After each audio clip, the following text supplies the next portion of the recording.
los científicos, los filósofos pensaban que las especies no cambiaban, ¿cierto? Entonces no había transmutación de las especies, ¿cierto? O sea, básicamente todo había sido creado tal cual como estaba. Pero esa explicación empezó a encontrarse con problemas, ¿cierto? Y las personas y los científicos empezaron a preguntarse, bueno, ¿qué tan cierto puede ser esto? Entonces, ¿por qué, por ejemplo, tengo camellos en África y tengo guanacos en Sudamérica? ¿Por qué, por ejemplo, tengo una variedad de tucán en una parte del bosque de Amazonas y tengo otra variedad de tucán en un bosque tan parecido? Entonces, ¿por qué, por ejemplo, en un montón de islitas pequeñas, por ejemplo, en el caso de las Galápagos, ¿cierto? Los famosos pinzones, ¿por qué tengo una especie de pinzón en cada isla que es distinto morfológicamente, que está ocupando un espacio distinto? ¿Por qué no son todos iguales? Pero en la ciencia, ¿cierto? Lo que nosotros tratamos de entender el mundo natural que nos rodea. Y el mundo natural que nos rodea, una de las cosas fundamentales, ¿cierto?, es tratar de entender, en este caso específico, cómo se produce, ¿cierto?, esa pequeña adecuación biológica probablemente a la cual los organismos van cambiando. Y eso es lo que significa evolución. La palabra evolución significa básicamente cambio. Entonces, cómo se produce ese cambio y qué procesos, ¿cierto?, son los que lideran ese cambio, qué fuerzas están induciendo esos cambios, son los que nos interesan estudiar desde el punto de vista de la evolución. Entonces, por ejemplo, en evolución uno puede hablar de una fuerza evolutiva, ¿cierto?, es la mutación. La mutación, ¿por qué? Porque genera variabilidad en los organismos.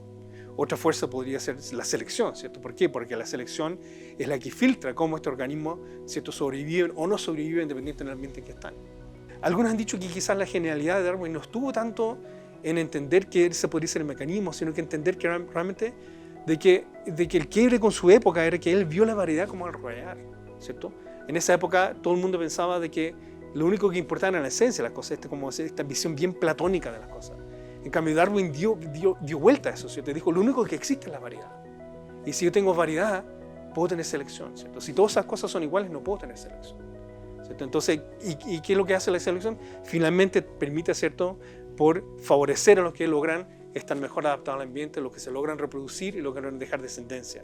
Entonces, al final y al cabo, eso es lo que, ¿cierto?, produce, de acuerdo a Darwin, el origen de la especie. Ahora entendemos cuál es el rol de la genética, ¿cierto? Cuál es el rol de las mutaciones, cuál es el rol, ¿cierto?, de la biología molecular. O sea, todo esto son evidencias, una cantidad de evidencias enormes que nos han permitido también acoplarse junto con un registro fósil que es cada vez más rico, ¿cierto? Que todos los días se publican nuevos hallazgos.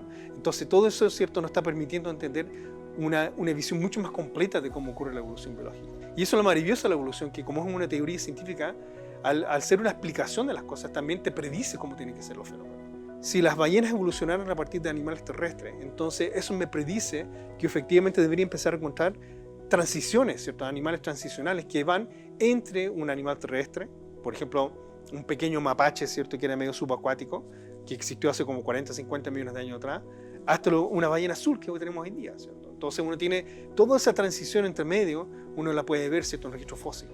Pero es porque ahora vamos al registro fósil con la idea de que efectivamente esas formas transicionales tienen que existir. ¿Y por qué? Porque eso es lo que predice la teoría de la evolución. Entonces hoy en día, en épocas de pandemia, una de las cosas que cuesta mucho entenderse, por ejemplo, ¿qué pasa con los virus? ¿Los virus están vivos, no están vivos? ¿Evolucionan, cambian? Por supuesto que evolucionan, por supuesto que se adaptan, por supuesto que cambian, por supuesto que mutan, ¿cierto? Y eso hace que nosotros tengamos que estar luchando permanentemente como una comunidad científica, buscando nuevas vacunas, corriendo contra el reloj, ¿cierto? ¿Por qué? Porque efectivamente están mutando a una tasa altísima, ¿cierto? Y el ambiente lo está seleccionando. Y lo mismo pasa con las bacterias. Y es por eso que los antibióticos que antes no servían o no hacían tan bien, ¿cierto?, hoy día, ¿cierto?, casi no funcionan. ¿Por qué? Porque hay resistencia. ¿Y qué es la resistencia de las bacterias? Es más que nada evolución. Es la evolución de esas bacterias frente a un medio adverso que lo ha ido seleccionando permanentemente, de modo que tenemos, ¿cierto?, bacterias hoy día que son completamente resistentes a casi todos los antibióticos que tenemos en el mercado. Todavía lo que rige en nuestro cuerpo son procesos biológicos naturales, ¿cierto? Lo que podemos crear culturalmente, eso es, no necesariamente, ¿cierto?, tiene que disociarnos de lo que ocurre con la naturaleza. Hoy en día, más que nunca, ¿cierto?, entender la manera como los humanos están entrelazados, ¿cierto?, con los ecosistemas de la Tierra, resulta ser fundamental para entender hacia dónde llevar nuestro futuro y cómo la ciencia nos puede ayudar a entender y proyectar ese futuro de una manera en que seamos, digamos, cohesionados, ¿cierto?, con la evolución biológica del planeta.